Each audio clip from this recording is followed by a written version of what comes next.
I want to tell you what I see coming. I've been lucky enough to be working on AI for almost 15 years now. Back when I started, to describe it as fringe would be an understatement. Researchers would say, no, we're only working on machine learning, because working on AI was seen as way too out there. In 2010, just the very mention of the phrase AGI, artificial general intelligence, would get you some seriously strange looks, and even a cold shoulder. You're actually building AGI, people would say? Isn't that something out of science fiction? People thought it was 50 years away, or 100 years away, if it was even possible at all. Talk of AI was, I guess, kind of embarrassing. People generally thought we were weird. And I guess in some ways we kind of were. It wasn't long, though, before AI started beating humans at a whole range of tasks that people previously thought were way out of reach. Understanding images, translating languages, transcribing speech, playing Go and chess, and even diagnosing diseases. People started waking up to the fact that AI was going to have an enormous impact. And they were rightly asking technologists like me some pretty tough questions. Is it true that AI is going to solve the climate crisis? Will it make personalized education available to everyone? Does it mean we'll all get universal basic income and we won't have to work anymore? Should I be afraid? What does it mean for weapons and war?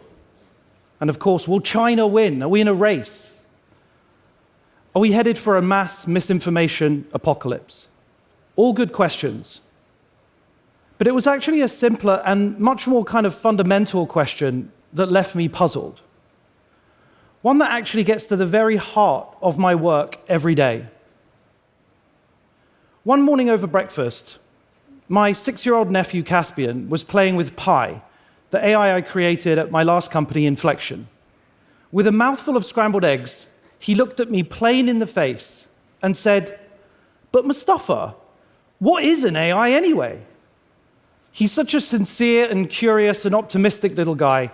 He'd been talking to Pi about how cool it would be if one day in the future he could visit dinosaurs at the zoo, and how he could make infinite amounts of chocolate at home, and why Pi couldn't yet play I Spy. Well, I said, it's a clever piece of software that's read most of the text on the open internet, and it can talk to you about anything you want. Right, so like a person then? I was stumped, genuinely left scratching my head. All my boring stock answers came rushing through my mind. No, but AI is just another general purpose technology like printing or Steam. It'll be a tool that will augment us and make us smarter and more productive. And when it gets better over time, it'll be like an all-knowing oracle that will help us solve grand scientific challenges. You know, all of these responses started to feel, I guess, a little bit defensive, and actually better suited to a policy seminar than breakfast with a no-nonsense 6-year-old. Why am I hesitating? I thought to myself. You know, let's be honest. My nephew was asking me a simple question that those of us in AI just don't confront often enough. What is it that we are actually creating? What does it mean to make something totally new, fundamentally different to any invention that we have known before? It is clear that we are at an inflection point in the history of humanity. On our current trajectory, we're headed towards the emergence of something that we are all struggling to describe. And yet, we cannot control what we don't understand. And so the metaphors, the mental models, the names, these all matter if we're to get the most out of AI whilst limiting its potential downsides. As someone who embraces the possibilities of this technology, but who's also always cared deeply about its ethics, we should, I think, be able to easily describe what it is we are building, and that includes the 6-year-olds. So it's in that spirit that I offer up today the following metaphor for helping us to try to grapple with what this moment really is. I think AI should best be understood as something like a new digital species. Now, don't take this too literally, but I predict that we'll come to see them as digital companions, new partners in the journeys of all our lives.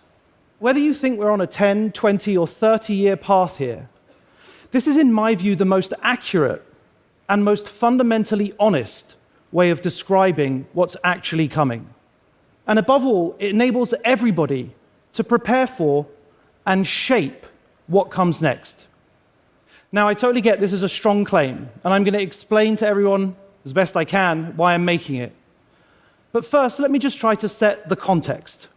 From the very first microscopic organisms, life on Earth stretches back billions of years. Over that time, life evolved and diversified. Then a few million years ago, something began to shift. After countless cycles of growth and adaptation, one of life's branches began using tools. And that branch grew into us. We went on to produce a mesmerizing variety of tools.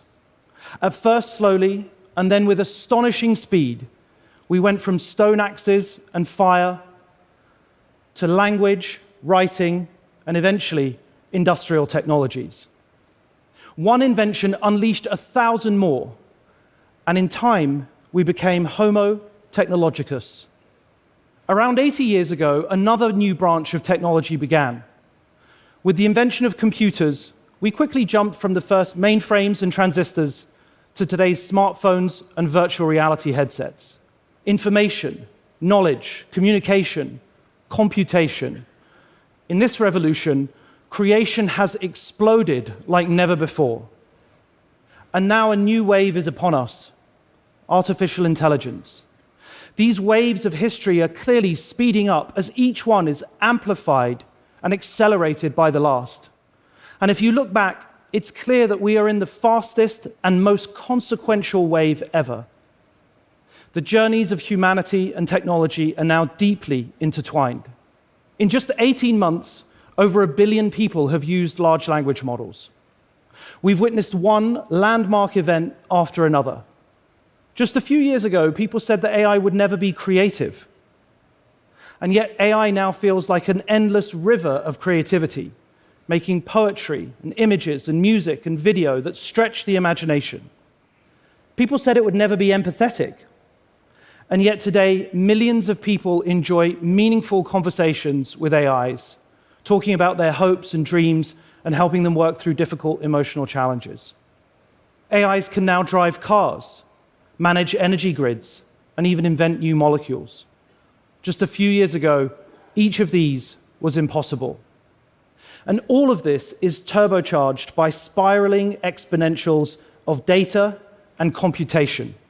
Last year, Inflection 2.5, our last model, used 5 billion times more computation than the DeepMind AI that beat the old school Atari games just over 10 years ago. That's 9 orders of magnitude more computation, 10x per year, every year, for almost a decade.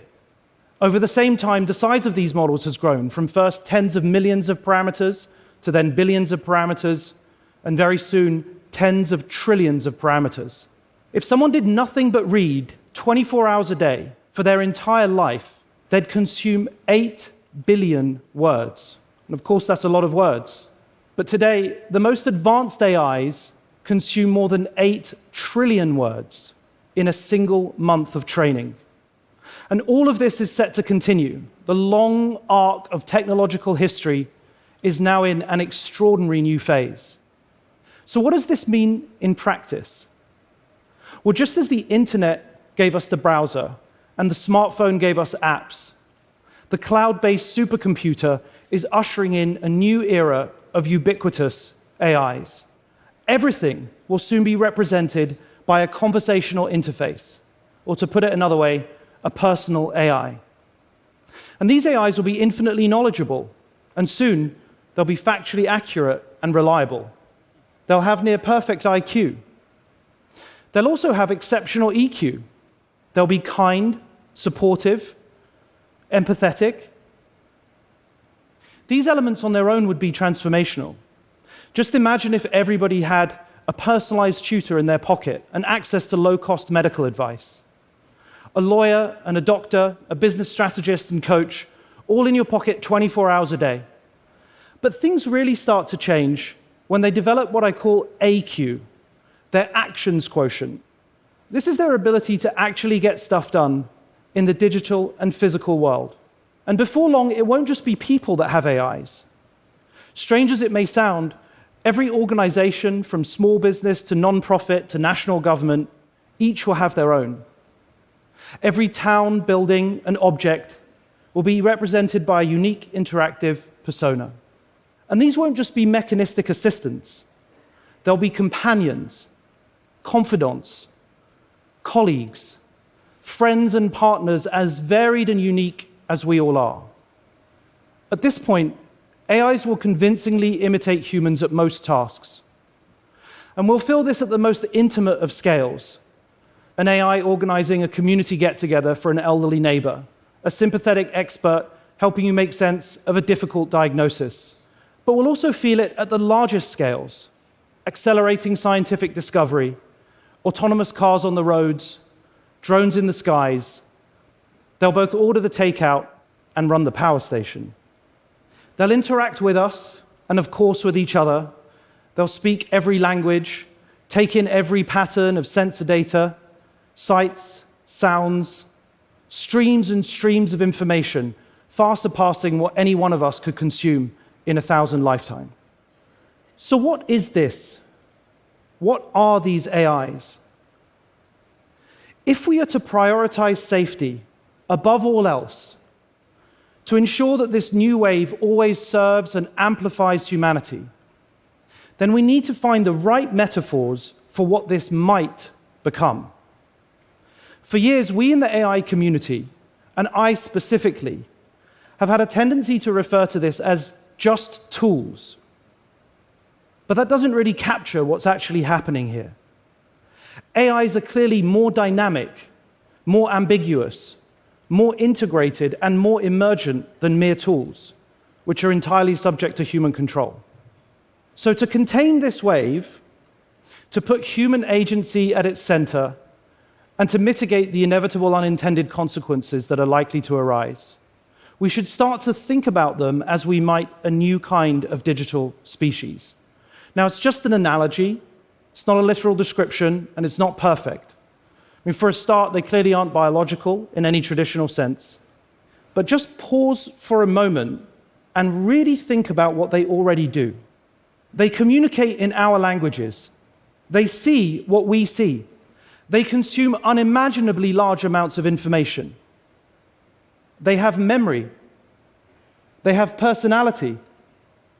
They have creativity. They can even reason to some extent and formulate rudimentary plans. They can act autonomously if we allow them. And they do all this at levels of sophistication that is far beyond anything that we've ever known from a mere tool. And so saying AI is mainly about the math or the code is like saying we humans are mainly about carbon and water. It's true, but it completely misses the point. And yes, I get it, this is a super arresting thought, but I honestly think this frame helps sharpen our focus on the critical issues. What are the risks? What are the boundaries that we need to impose? What kind of AI do we want to build or allow to be built? This is a story that's still unfolding. Nothing should be accepted as a given. We all must choose what we create, what AIs we bring into the world, or not.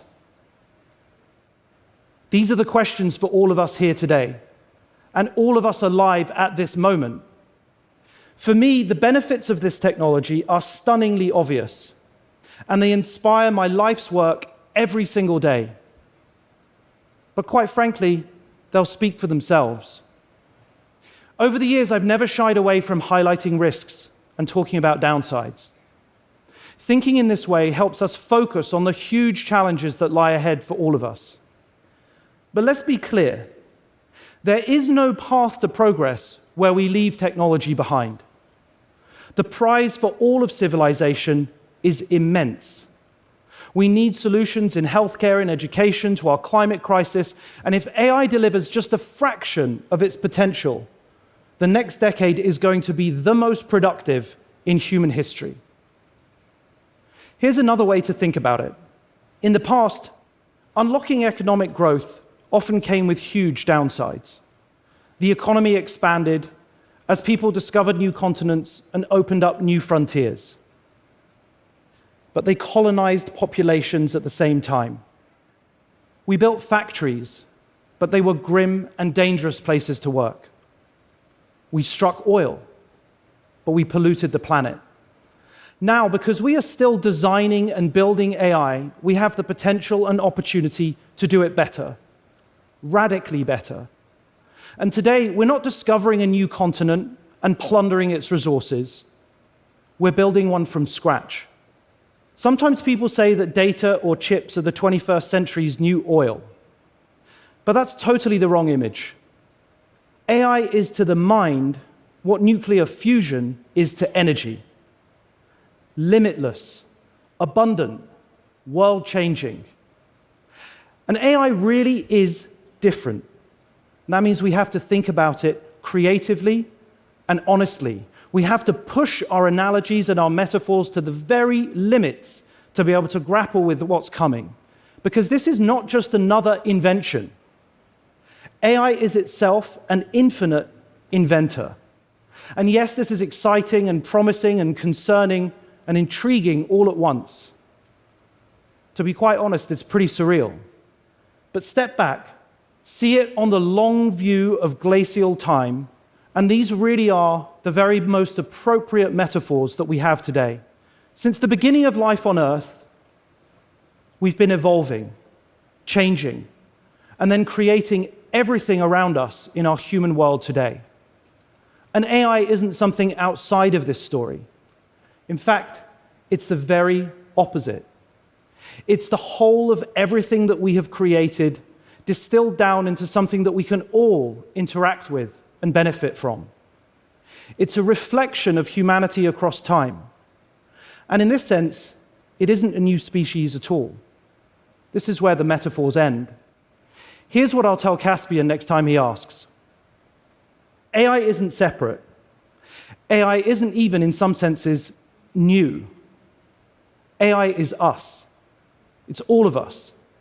And this is perhaps the most promising and vital thing of all that even a 6-year-old can get a sense for.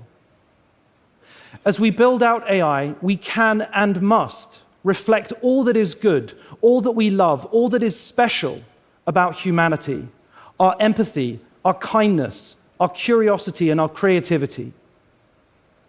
This, I would argue, is the greatest challenge of the 21st century, but also the most wonderful, inspiring, and hopeful opportunity for all of us. Thank you.